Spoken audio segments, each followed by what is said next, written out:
11 अप्रैल 1970 की सुबह अमेरिका के कैनेडी स्पेस सेंटर पर लाखों लोगों की नजरें एक विशाल रॉकेट पर टिकी हुई थीं। इस रॉकेट में 3 एस्ट्रोनॉट्स बैठे थे। उनका एक ही सपना था, चांद पर कदम रखना।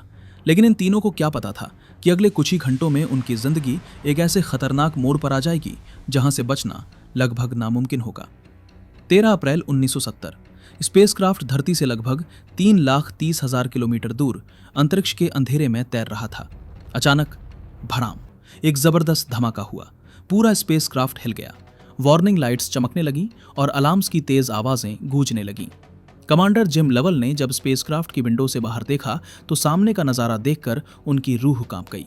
ऑक्सीजन टैंक फट चुका था और हवा तेजी से बाहर निकल रही थी। उन्होंने तुरंत रेडियो उठाया और कहा, Houston, we have a problem. ये वो शब्द थे जो हिस्ट्री में हमेशा के लिए दर्ज हो गए। आज हम बात करने जा रहे हैं एक ऐसे मिशन की जो भले ही सफल नहीं हुआ, लेकिन इतिहास के सबसे बड़े रेस्क्यू ऑपरेशंस में से एक बन गया।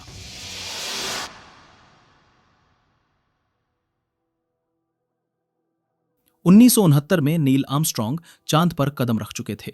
अमेरिका ने पूरी दुनिया को दिखा दिया था कि स्पेस में वो किसी से पीछे नहीं है। अपोलो 11 मिशन सक्सेस रहा था और अपोलो 12 भी कामयाब हो गया था। लेकिन अब एक नई प्रॉब्लम खड़ी हो गई थी। लोगों का अब चांद में कोई खास इंटरेस्ट नहीं रह गया था। पहली बार इंसान को चांद पर देखना एक्साइटिंग था, लेकिन दूसरी बार, तीसरी बार लोगों को यह सब बोरिंग लगने लगा था। अमेरिकन गवर्नमेंट ने नासा का बजट काट दिया और कई फ्यूचर मिशंस कैंसिल कर दिए गए। इसी माहौल में अपोलो 13 की तैयारी हो रही थी। नासा पर दबाव था। उन्हें साबित करना था कि स्पेस एक्सप्लोरेशन में पैसा लगाना अभी भी जरूरी है। इसलिए अपोलो 13 का मिशन सिर्फ चांद पर जाना नहीं था, बल्कि चांद की मिट्टी को स्टडी करना और वहां के एनवायरनमेंट को समझना भी था। स्पेसक्राफ्ट के 4 मेन पार्ट्स थे। पहला, कमांड मॉड्यूल, जहां तीनों एस्ट्रोनॉट्स बैठते थे। ये सिर्फ 11 फीट लंबा था और सारे इंस्ट्रूमेंट्स, कंट्रोल्स और नेविगेशन सिस्टम्स यही थे। दूसरा, सर्विस मॉड्यूल था, जिसमें ऑक्सीजन टैंक्स, फ्यूल सेल्स और इंजन्स थे। तीसरा, लूनर मॉड्यूल था, जिसे चांद पर लैंड करने के लिए बनाया गया था। चौथा, लॉन्च एस्केप सिस्टम था, जो सिर्फ इमरजेंसी के लिए था। 11 अप्रैल 1970 को जब रॉकेट लॉन्च हुआ तो उसे देखने के लिए सिर्फ 2 लाख लोग आए थे, जबकि पिछले साल अपोलो 11 का लॉन्च देखने 70 लाख लोग आए थे। ये फर्क साफ दिखा रहा था कि लोगों की दिलचस्पी अब कम हो चुकी थी, लेकिन मिशन तो अब शुरू हो चुका था। स्पेसक्राफ्ट में 3 एस्ट्रोनॉट्स थे, commander Jim Lovell, lunar module pilot Fred Haise और command module pilot Jack Swigert. दिलचस्प बात यह थी कि ओरिजिनली इन तीनों में से कोई भी इस मिशन के लिए सिलेक्ट नहीं हुआ था। अलग अलग प्रॉब्लम्स की वजह से पहले चुने गए एस्ट्रोनॉट्स को हटाना पड़ा। रॉकेट ने उड़ान भरी और तीनों अपने सपने की ओर बढ़ने लगे। पहले 2 दिन बिल्कुल नॉर्मल रहे, कोई प्रॉब्लम नहीं आई, सब कुछ प्लान के हिसाब से चल रहा था। आपको पता है उन 2 दिनों में वहां सबसे बड़ी चिंता की बात क्या थी? जैक स्विगर्ट को अचानक याद आया कि वो अपना इनकम टैक्स रिटर्न फाइल करना भूल गए हैं। उन्होंने मिशन कंट्रोल से पूछा, क्या मुझे एक्सटेंशन मिल सकती है?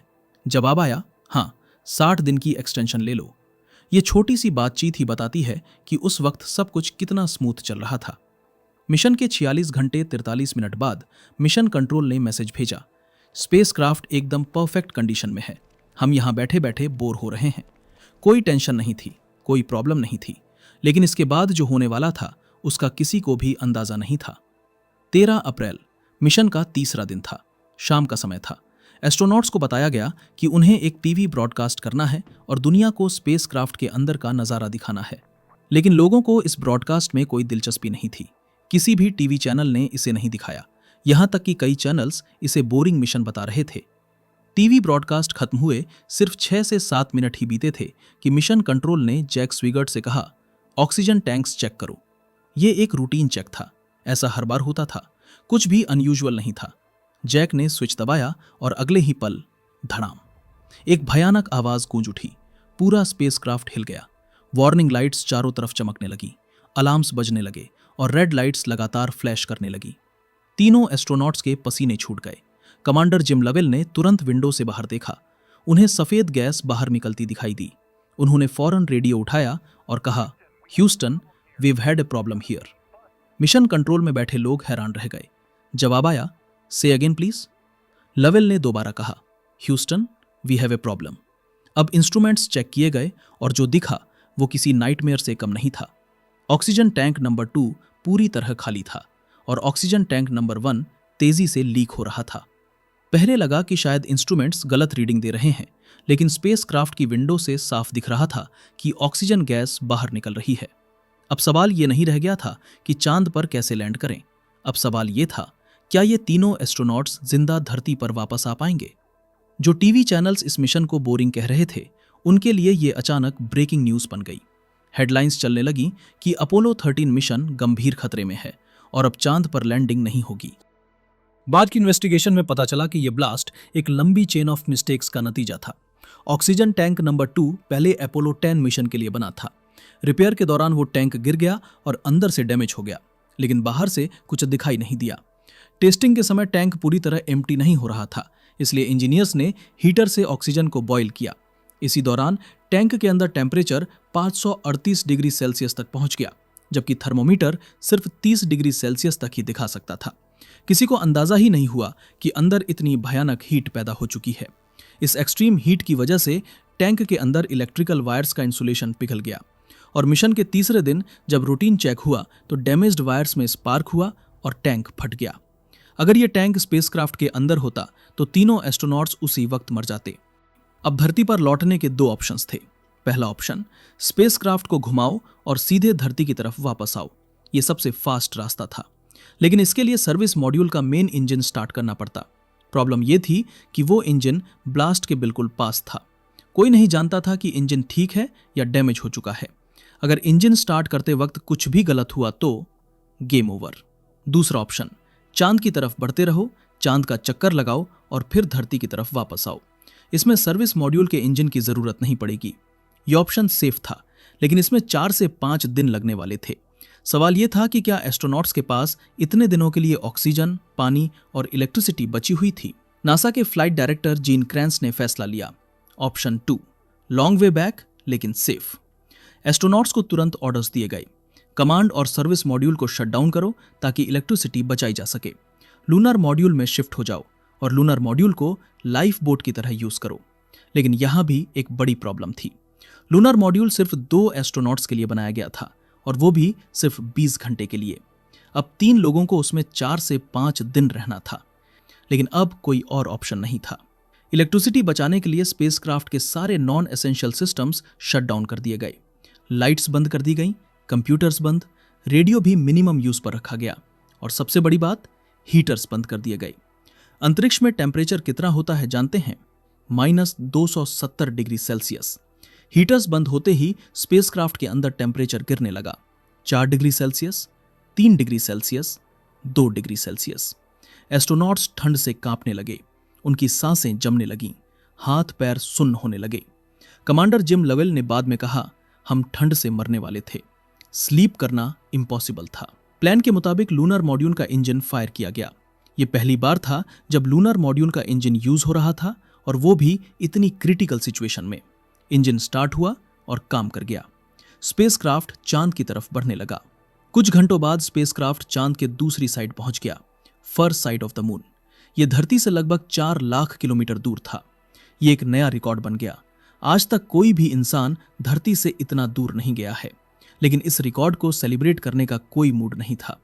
अभी तो बस एक ही टेंशन थी, जिंदा कैसे बचें। इंजीनियर्स ने कैलकुलेट किया कि अगर स्पेसक्राफ्ट इसी स्पीड से चलता रहा तो धरती पर 153 घंटे बाद पहुंचेगा। लेकिन इतने लंबे समय में एस्ट्रोनॉट्स के पास सिर्फ 1 घंटे का एक्स्ट्रा ऑक्सीजन और पानी बचने वाला था। मार्जिन बहुत ही कम था और रिस्क बहुत ज्यादा। इसलिए डिसीजन लिया गया, लूनर मॉड्यूल का इंजन दूसरी बार फायर किया जाए। लेकिन यहां एक और प्रॉब्लम थी। लूनर मॉड्यूल का इंजन सिर्फ एक बार फायर करने के लिए डिजाइन किया गया था। अब उसे दूसरी बार फायर करना था। क्या यह दूसरी बार काम करेगा या बीच में ही फेल हो जाएगा? किसी को नहीं पता था। इंजीनियर्स ने घंटों कैलकुलेशंस की, हर एंगल से सिचुएशन चेक की और फिर ग्रीन सिग्नल दिया। एस्ट्रोनॉट्स ने डीप ब्रेथ ली और इंजन स्टार्ट किया। इंजन फायर्ड और फिर से काम कर गया। ट्रेवल टाइम 153 घंटे से घटकर 133 घंटे हो गया। 11 घंटे बच गए, लेकिन खतरा अभी खत्म नहीं हुआ था। अगली प्रॉब्लम सामने आई, कार्बन डाइऑक्साइड। एस्ट्रोनॉट्स जब सांस लेते हैं तो ऑक्सीजन अंदर जाती है और कार्बन डाइऑक्साइड बाहर निकलती है। अगर इस कार्बन डाइऑक्साइड को रिमूव नहीं किया गया तो धीरे धीरे ये जहर बन जाती है। स्पेसक्राफ्ट में लिथियम हाइड्रोक्साइड के कैनिस्टर्स होते हैं जो कार्बन डाइऑक्साइड को एब्जॉर्ब करते हैं, लेकिन लूनर मॉड्यूल में मौजूद कैनिस्टर्स सिर्फ 2 लोगों के लिए, वो भी 2 दिन के लिए काफी थे। यहाँ 3 लोग थे और 4 दिन के लिए जरूरत थी। अलार्म बजने लगा। Carbon dioxide level high. अगर लेवल और बढ़ता तो एस्ट्रोनॉट्स की सांस फूलने लगती, चक्कर आने लगते और फिर बेहोशी। अच्छी बात यह थी कि कमांड मॉड्यूल में एक्स्ट्रा कैनिस्टर्स मौजूद थे, लेकिन बुरी बात यह थी कि कमांड मॉड्यूल के कैनिस्टर्स स्क्वायर शेप के थे, जबकि लूनर मॉड्यूल में सर्कुलर शेप के कैनिस्टर्स फिट होते थे।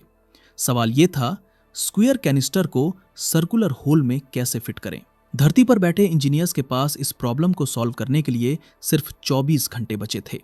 समय बीत रहा था और कार्बन डाइऑक्साइड का लेवल लगातार बढ़ रहा था।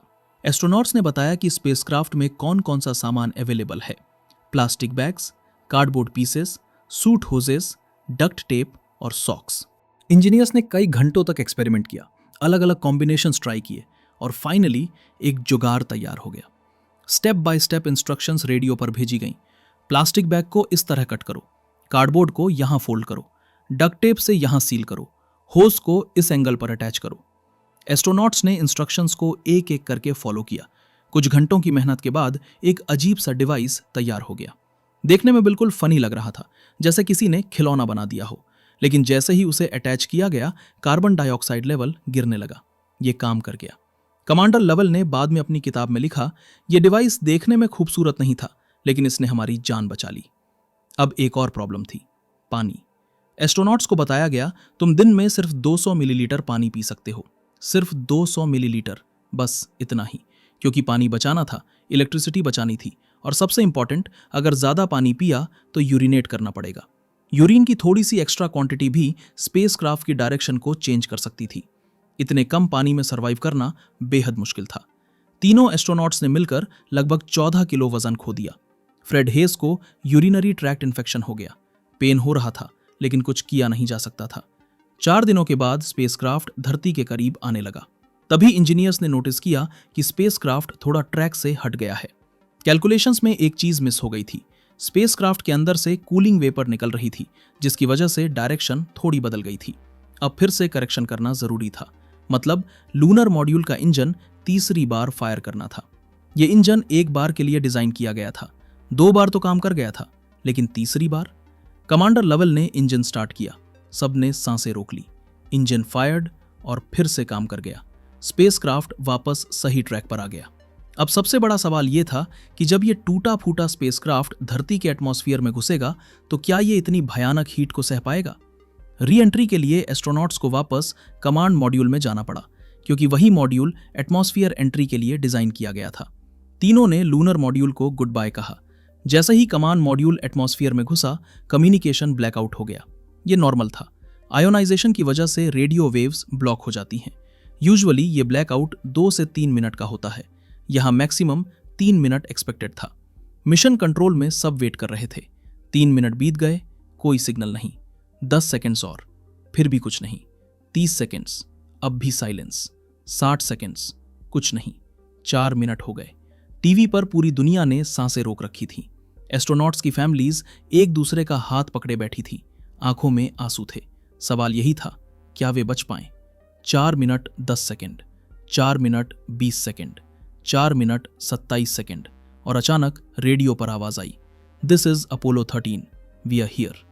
सिग्नल आ चुका था। मिशन कंट्रोल में खुशी की लहर दौड़ गई। टीवी देख रहे लोगों ने राहत की सांस ली। तीनों एस्ट्रोनॉट्स जिंदा थे। कमांड मॉड्यूल का पैराशूट खुला और वो धीरे धीरे पैसिफिक ओशन की तरफ उतरने लगा। कुछ देर बाद स्पेसक्राफ्ट पानी में गिरा। यूएस नेवी की शिप्स पहुंच गईं। रेस्क्यू टीम ने एस्ट्रोनॉट्स को बाहर निकाला। तीनों सेफ थे। यह मिशन टेक्निकली फेल हो गया था। कोई भी एस्ट्रोनॉट चांद पर नहीं उतरा, लेकिन फिर भी अपोलो 13 ने हिस्ट्री में अपनी अलग जगह बना ली, क्योंकि इस मिशन ने साबित कर दिया कि टीम वर्क असंभव को संभव बना सकती है। लीडरशिप और क्विक डिसीजन मेकिंग जिंदगियां बचा सकती है। नासा के फ्लाइट डायरेक्टर जीन क्रैंस ने कहा था, failure is not an option, और अपोलो 13 ने इसे सच साबित कर दिया। इस मिशन पर कई किताबें लिखी गईं। हॉलीवुड में अपोलो 13 नाम की फिल्म बनी, जिसमें टॉम हैंक्स ने अभिनय किया।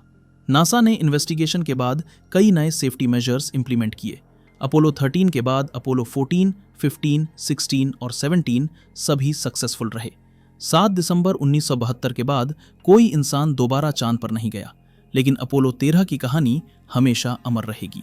उम्मीद है कि ये वीडियो आपको पसंद आई होगी। आपके प्यार और कमेंट्स के लिए बहुत बहुत धन्यवाद। मिलते हैं अगली शानदार वीडियो में।